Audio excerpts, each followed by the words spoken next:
Alors bonjour à toutes et à tous, c'est un plaisir d'être parmi vous aujourd'hui avec Damien pour vous présenter ce projet qu'on a réalisé en Suisse durant l'année 2015.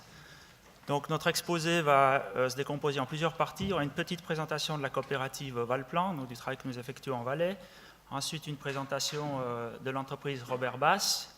Et ensuite on passera donc à la présentation du projet à proprement dit, avec Damien qui vous présentera le process produit et moi-même qui vous parlerai donc du process de séchage et ventilation avec des petites conclusions économiques et pratiques. Donc la production suisse, on ne parle pas en dizaines de milliers d'hectares et en milliers de tonnes, mais on cultive en Suisse environ 300 tonnes de plantes annuelles, donc de plantes séchées. Nous avons aussi quelques producteurs distillateurs, qui sont 2-3 donc en Suisse. Un marché estimé à 3000 tonnes, donc on peut en gros dire qu'on produit plus ou moins le 10% des besoins de notre pays. La plus grande coopérative, c'est celle que je représente aujourd'hui, donc Valplan, on fait plus ou moins 40% du marché suisse. Ensuite, on a les Bernois, dans la région donc, de la Suisse allemande, qui sont aussi assez importants, aussi un peu plus autour des 40%. Et on a les Grisons, donc de Valpo-Schiavo, à l'autre bout de la Suisse, et dans la région lucernoise aussi, des coopératives de moindre importance. Donc en Valais, on produit environ 130 à 150 tonnes de plantes par année. On a deux principales zones de production qui se situent donc dans l'Entremont, donc en direction de l'Italie et de la vallée d'Aoste, et une autre situation qui est donc sur l'adret du coteau valaisan, donc dans la plaine du Rhône, entre 800 et 1400 mètres d'altitude, comme ça a été dit par monsieur tout à l'heure. Deux centres de séchage pour notre coopérative, donc à Sambranché. Dans l'Entremont, nous avons notre siège social. Et au-dessus de Sion, justement, ce nouveau projet que nous avons fait en 2015 avec un nouveau centre de séchage. Donc voilà un petit peu les situations de production, donc des situations de production compliquées en montagne avec des petites parcelles, avec des pentes pouvant aller jusqu'à 30%. On essaye maintenant de mécaniser sur quasiment toutes les surfaces. On va dire que les petits producteurs qui avaient les surfaces non mécanisées ont plus ou moins gentiment abandonné la culture de plantes, qui se concentrent aujourd'hui donc dans des zones un peu plus agréables, avec des parcelles. On est content quand on peut avoir donc des parcelles d'un demi à 1 hectare maintenant. C'est déjà pour nous de très belles parcelles cultivables. Donc la coopérative a 30 ans, on a environ 25 producteurs. On a une dizaine de producteurs qui sont des agriculteurs professionnels qui font donc de l'élevage en général à côté de l'activité de producteurs de plantes avec des surfaces entre 2 et 7 hectares. On produit entre 35 et 40 hectares de plantes en Valais. On est 100% certifié bio suisse. La différence avec le bio européen, c'est qu'on n'a pas le droit de faire de bio parcellaire et que c'est l'ensemble de l'exploitation, quels que soient les secteurs de production, qui doit être fait donc en conditions biologiques. On produit une quarantaine d'espèces. Donc on va les voir maintenant quelques-unes en images. Donc là, vous avez des cultures de sauge, environ à 1000 mètres d'altitude. On a deux itinéraires techniques avec 4 lignes semées en plate-bande ou alors des plantations en 3 lignes pour d'autres espèces comme par exemple la mélisse. On essaye de faire du semi-direct et de la plantation en fonction des structures d'exploitation. Là, vous avez du thym, de l'hysope. Ainsi, des situations très alpines avec des petites parcelles. Là, vous avez la verveine odorante. Alors on a un peu une spécialisation, c'est la domestication de plantes alpines que nous réalisons en collaboration avec un grand groupe qui produit donc des éléments de base pour l'industrie cosmétique et la collaboration avec les stations fédérales de recherche agronomique suisse. Ce groupe cosmétique et Valplan, on arrive donc à mettre en place des cultures de plantes alpines comme l'Edelweiss, comme des épilobes ou la gentiane. Le marché, donc c'est principalement les bonbons par la société Ricola qui est très connue. Ensuite, c'est le secteur des boissons avec des infusions froides à base de plantes. Et aussi ensuite les tisanes, les épices et pour l'industrie cosmétique, justement, ces plantes alpines. Je vais donner la parole à Damien. Bonjour à tous, je suis Damien Desmarquis, je travaille dans la société Robert Bass depuis 23 ans. Nous sommes constructeurs d'équipements pour l'industrie agroalimentaire, pharmaceutique et cosmétique. Nous avons 26 ans d'expérience et nous sommes 35 collaborateurs qui réalisons environ 6 millions d'euros de chiffre d'affaires. Nous sommes implantés à 30 minutes de Lyon et venons d'ouvrir un bureau à Marc-en-Barreuil pour nous rapprocher de nos clients du Nord.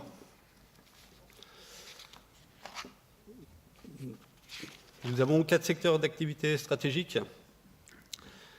qui sont complémentaires et qui travaillent ensemble pour réaliser les demandes de nos clients. Le premier pôle est l'ingénierie fluide, qui consiste à mettre en œuvre les réseaux de transfert de fluides, liquides et semi-pâteux, mais également les opérations de modification en ligne ou en continu de ces fluides. Le pôle équipement standard, que nous avons ouvert il y a 2 ans, suite à la demande de clients. Aujourd'hui, nous travaillons sur un système de nettoyage en place, un système autonome, déplaçable et facilement manipulable. Nous avons également un pôle de service qui nous permet de nous rapprocher de nos clients, d'optimiser leurs coûts en ayant des opérations coup de poing et en réagissant rapidement. Et enfin, le pôle équipement process, dont je suis le responsable, qui est constitué de 3 dessinateurs projeteurs, de 3 chargés d'affaires. Nous réalisons des équipements sur mesure, des équipements chaudronnés, de mécanisation, de stockage, de transfert. Ici, quelques exemples de nos réalisations. Ici, c'est un broyeur avec du convoyage par vis sans fin, du couloir d'eau pour du convoyage de fruits, de légumes, mais également de plantes.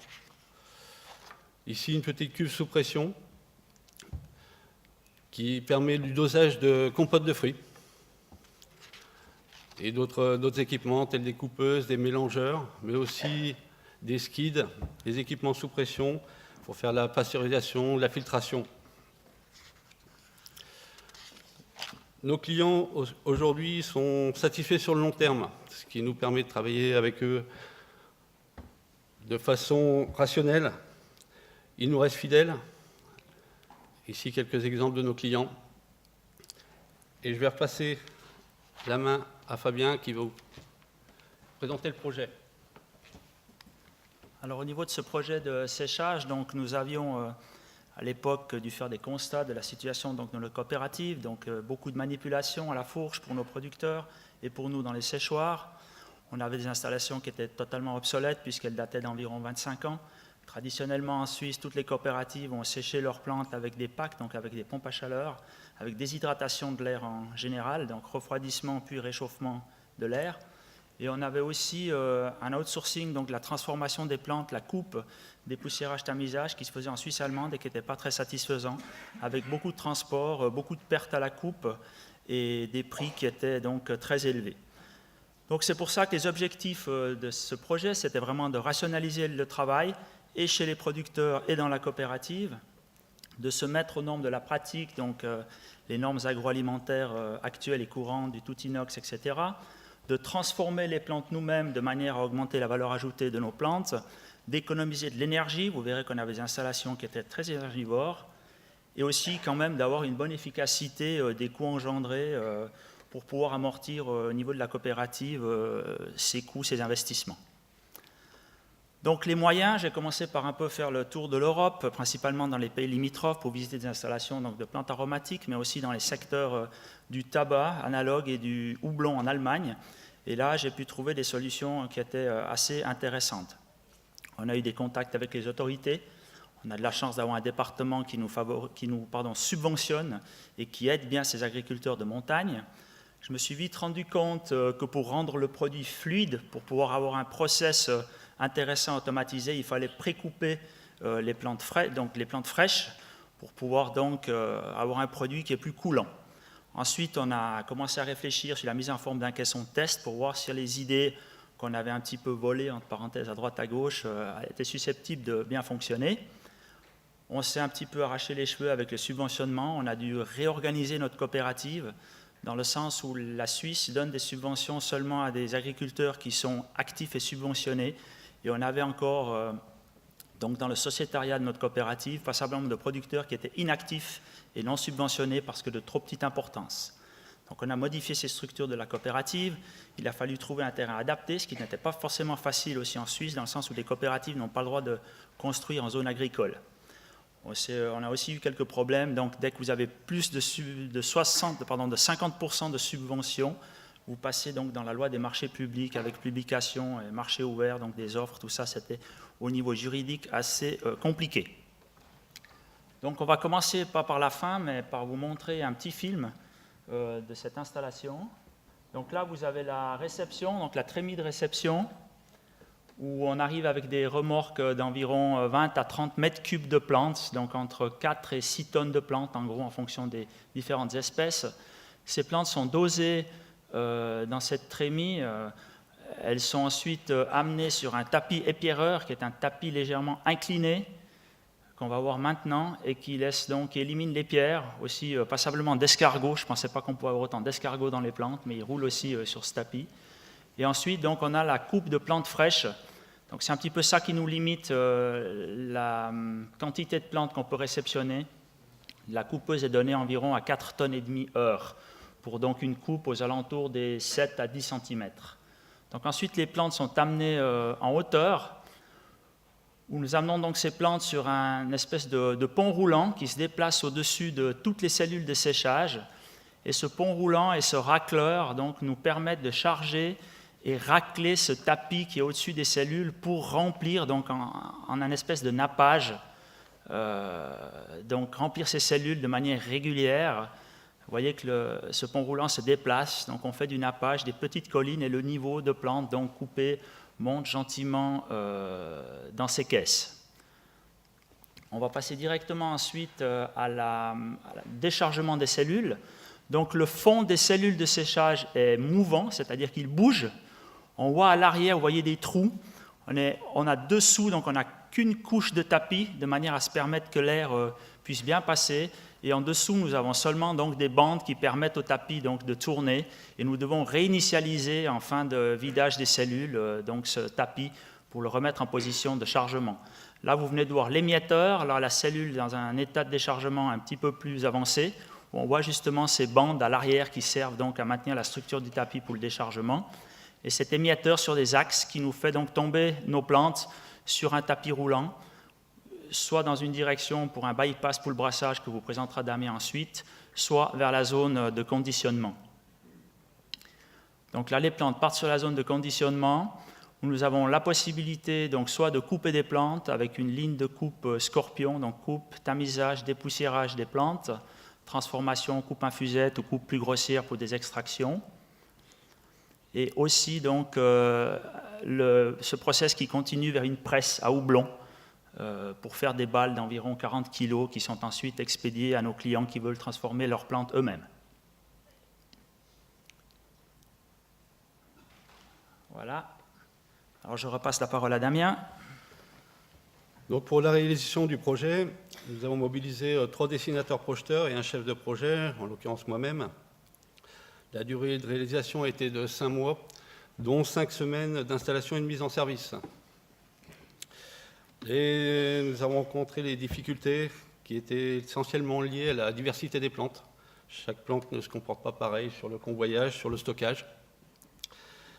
Mais également le problème de dimension. Il a fallu adapter notre installation au bâtiment. Et aussi également la répartition du flux des plantes dans les trémies. En nous faisant confiance, nos clients gagnent en productivité, ils maîtrisent les coûts, optimisent la sécurité et l'ergonomie, tout en respectant les mesures d'hygiène et environnementales. On peut voir ici l'implantation générale, comme elle a été dessinée. Elle couvre une superficie de 336 m². Elle est entièrement réalisée en inox, avec tous les certificats d'alimentarité pour toutes les parties en contact avec le produit. Elle fait environ 28 mètres de long par 12 mètres de large. Donc on retrouve ici la trémie de réception qui est placée dans une fosse et qui permet le déchargement des tracteurs directement dans la trémie. Et ensuite la partie démêleur qui a une grosse importance. Ça nous permet de réguler le flux avant d'entrer dans la coupeuse. Ce flux, lui, est important pour optimiser la répartition dans les trémies de séchage. Donc le tapis épierreur, lui, il fonctionne par gravité. Les pierres plus lourdes tombent à l'autre côté du tapis et l'herbe, elle, monte. Ensuite, on a la partie remplissage. Cette partie nous permet, par un système de convoyeur mobile, de remplir les trémies. Toutes les motorisations sont des motorisations synchronisées. c'est-à-dire que les convoyeurs se déplacent simultanément. En fin de ligne, on a un tapis racleur justement pour remplir les trémies. Tout est programmable, on peut programmer le nombre de passes que l'on veut faire dans chaque trémie et la hauteur d'herbe qu'on désire. Ici, on peut voir le convoyeur élévateur et la partie raclage que vous avez vu sur le film. Ensuite, on arrive sur les trémies de séchage qui sont composées d'un caisson inférieur pour la circulation de l'air chaud, d'un tapis ouvert sur le dessous, et c'est grâce au caisson test que nous avons pu réaliser ce tapis, et un tapis perforé. Il est spécifiquement perforé, je dirais. Il n'est pas perforé sur les côtés pour éviter justement à l'air chaud de se passer sur les côtés de la trémie et ne pas sécher la partie centrale. On peut voir ici le tapis ajouré en partie inférieure. En sortie des trémies se trouve un démêleur. Une fois séchée, l'herbe a tendance à s'en mêler. Donc il a fallu démêler toute cette herbe pour la répartir sur les tapis et assurer le flux. Ici, on peut voir la partie bypass. La partie bypass est un système de convoyeurs, donc on fait tourner les convoyeurs dans un sens ou dans l'autre. Soit on achemine vers la partie fin de ligne, soit on peut renvoyer une trémie dans une autre trémie. Ça nous permet d'améliorer le séchage en brassant toute l'herbe dans les trémies. Et ça nous permet également de gagner en volume et en place. On peut ainsi renvoyer une trémie d'herbe sèche ou relativement sèche dans une autre trémie qui comporte déjà de l'herbe. Et enfin, la partie conditionnement, qui est un système de convoyeur qui alimente soit par des tapis double sens la coupeuse, soit la presse. On peut voir ici le démêleur de sortie de trémie. Le démêleur se déplace manuellement devant chaque trémie. Ici, le tapis élévateur et la presse. Toute l'installation est pilotée via deux systèmes d'écran tactile. Un système se trouve à l'entrée de l'installation. Il y a 3 modes de marche, un mode automatique, un mode manuel et un mode maintenance. Toute l'installation est programmable. On peut programmer les vitesses suivant le type de plante.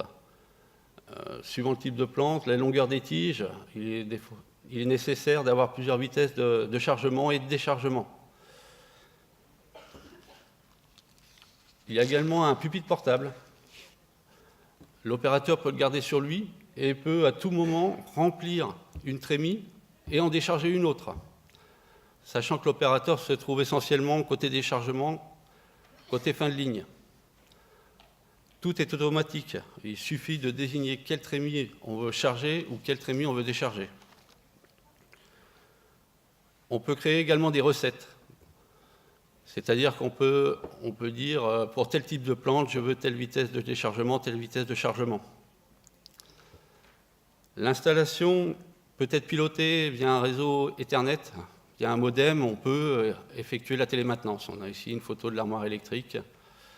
Et je vais repasser la main à Fabien qui va vous parler du process chaleur. Alors, concernant la chaleur et la ventilation, donc on avait un séchage qui était quand même déjà efficace dans nos anciennes installations. On avait passablement d'essais, on avait transformé des anciennes packs donc, qui déshumidifiaient l'air en packs sans déshumidification, donc en pompe à chaleur. Mais ces transformations, donc avant transformation, on était à plus de 10 kWh par kilo de plantes séchées. Après transformation, on était environ entre 8 et 9. Donc il fallait faire encore des économies d'énergie. On avait aussi une mauvaise gestion de la ventilation avec des ventilateurs, vous verrez tout à l'heure, à 1 ou 2 vitesses avec des systèmes de clapet. Et on avait des coûts d'entretien très élevés étant donné que tous les échanges chaud-froid dans ces pompes à chaleur se faisaient donc avec du fluide frigorifique, aussi sous forme de gaz à certains moments dans la pompe à chaleur, donc avec passablement de problèmes de fuite et des problèmes d'entretien. Donc les objectifs, c'était de pouvoir sécher dans n'importe quelle condition climatique du Valais au minimum 600 kg de plantes par jour. On voulait contrôler les paramètres donc, indépendamment sur chaque cellule de séchage. Donc, en Suisse, on sèche plus ou moins tout le temps à 40 degrés, même à l'attaque, on ne monte pas en début de séchage à 50-60 degrés, donc on sèche durant toute la durée à 40 degrés. Et on voulait une ventilation réglable et évolutive durant le séchage. avec seulement une unité de production de chaleur pour toutes les 6 cellules. Donc on a demandé aussi, comme je l'ai déjà dit, des réflexions poussées sur l'économie d'énergie. Ça devait répondre aux normes sécurité, bruit, etc. Et on devait avoir une certaine fiabilité. Donc le principe de production de chaleur, donc nous avons ces 6 cellules là dont Damien a parlé.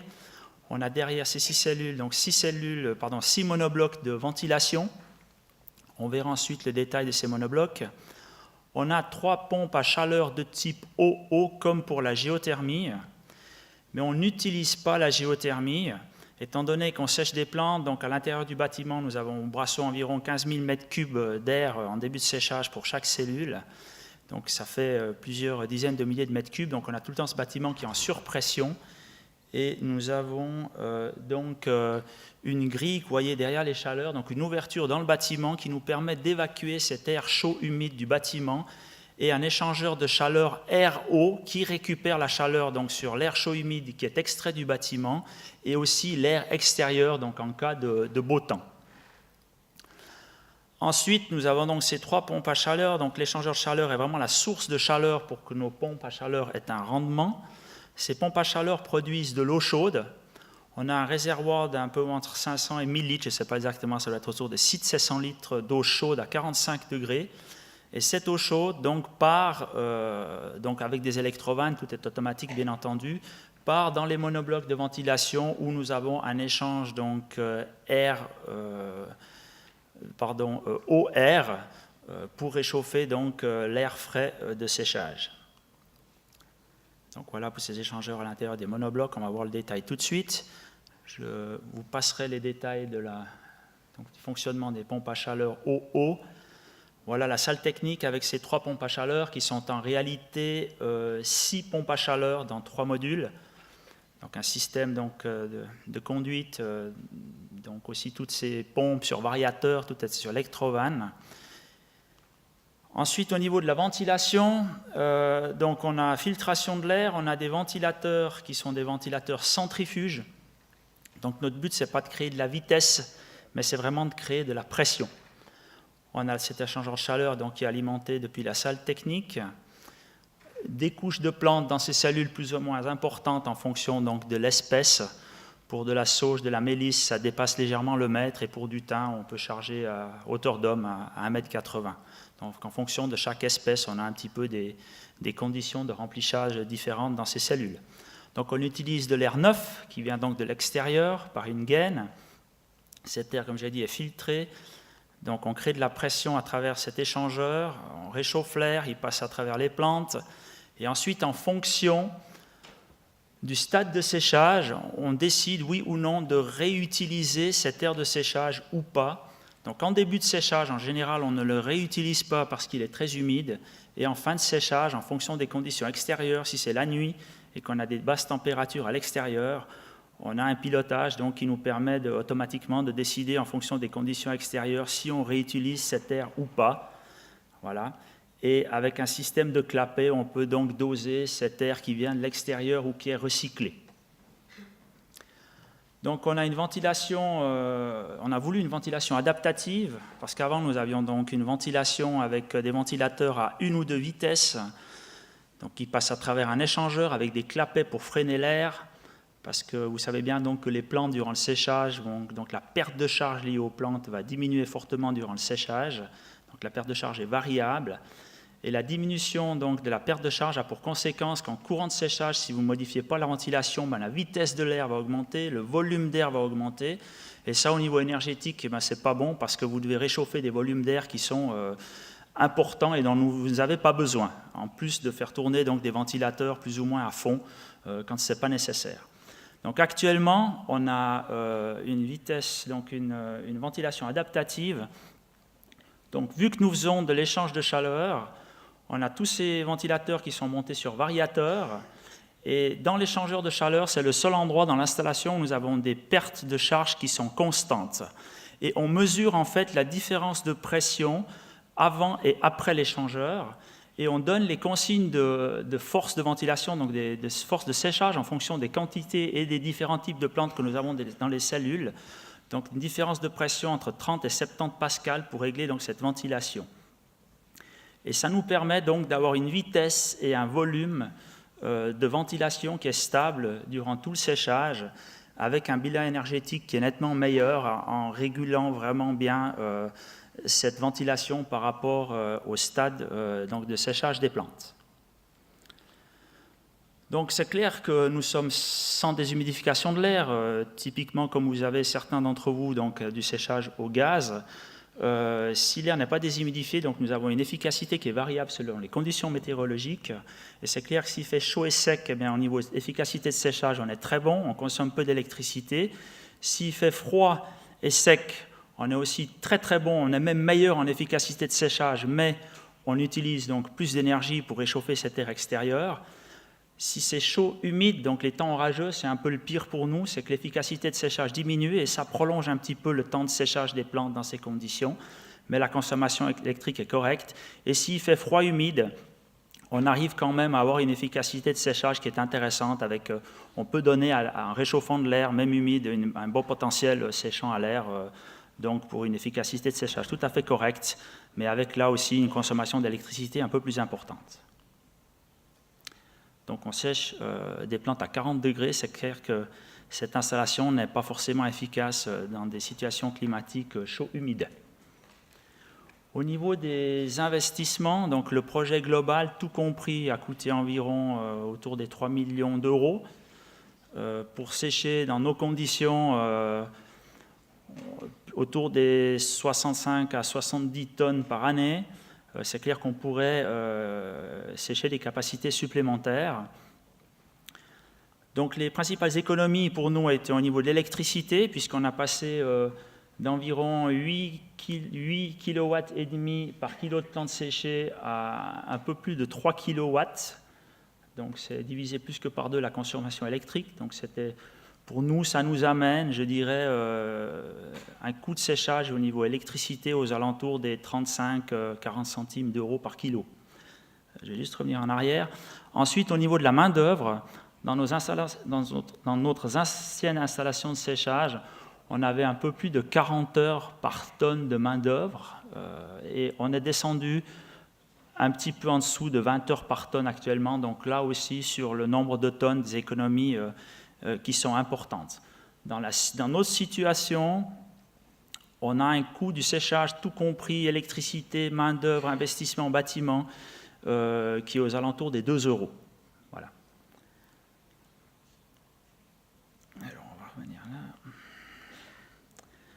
Donc ensuite, il y a une amélioration qui est envisagée. Donc la trémie de réception, parce qu'on va maintenant réaliser en fait le même projet dans notre deuxième installation de séchage, et aussi dans la coopérative des Grisons, qui vont installer donc le même type de séchage qu'on a mis en vallée. Et c'est donc une réception qui sera un peu plus douce et qui fera moins de bruit donc pour le dosage des plantes. Donc pour finir, les résultats, donc on a vraiment une rationalisation importante du travail, on a aussi amélioré les conditions de travail et de nos paysans qui brassaient des centaines de tonnes de plantes à la fourche, et puisque c'était eux qui étaient responsables donc, de remplir les cellules de séchage avant que nous ayons cette installation. On a un séchage qui est plus efficace, on a amélioré la qualité du séchage en précoupant les plantes, on a moins de cheminées, on a moins de problèmes aussi de microbiologie, meilleure microbiologie de manière générale. On consomme beaucoup moins d'énergie, on a augmenté fortement la valeur ajoutée en transformant nous-mêmes nos plantes. Toute cette installation est très fiable. On a la facilité de maintenance à distance donc, avec la France en direct.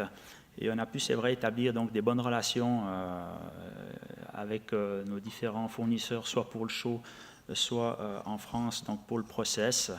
Et c'est ce qui nous permet maintenant et nous réjouit de pouvoir démarrer ce prochain projet pour le séchoir qui se situe donc à notre siège social à Sembrancher.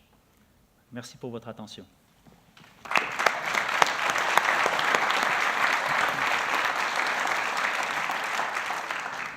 Merci pour cette présentation très convaincante. Je vais ouvrir à peu près 1 ou 2 minutes de questions, si vous en avez, parmi...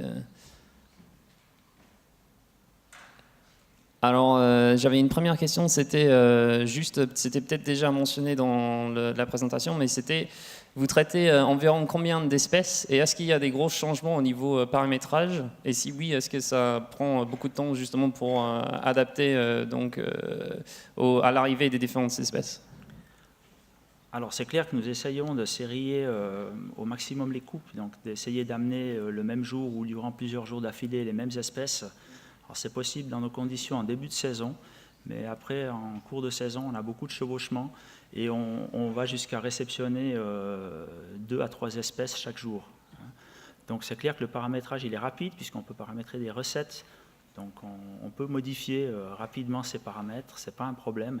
Et on doit ensuite, c'est clair, nettoyer la trémie de réception entre 2 espèces.